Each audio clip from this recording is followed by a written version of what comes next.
Argentine football নিয়ে কিছু অদ্ভুত ফ্যাক্টস। আপনি কি জানেন আর্জেন্টিনাতে ম্যারাডোনা নামে আলাদা একটা ধর্মই আছে। আর্জেন্টিনাতে ফুটবল শুধুমাত্র একটা খেলা না, এটা একটা ধর্ম তাদের কাছে। আর এর সবচেয়ে বড় প্রমাণ হচ্ছে সেখানকার অফিসিয়াল ইগলেসিয়া ম্যারাডোনিয়ানা। 1998 সালে ম্যারাডোনার ভক্তরা ম্যারাডোনা নামে আলাদা একটা চার্চ বানায় এবং এই ধর্মে 10টি আদেশ আছে এবং এই চার্চে আলাদা নিয়মে ব্যাপটিজম হয় যদি কোনো ফ্যান এই ধর্মকে গ্রহণ করতে চায়। They worship Maradona and Messi like the god.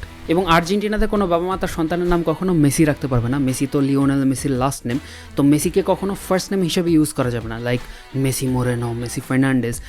Messi কখনো ফার্স্ট নেম হওয়া যাবে না। এটা পেছনে একটা ব্যাকস্টোরি আছে।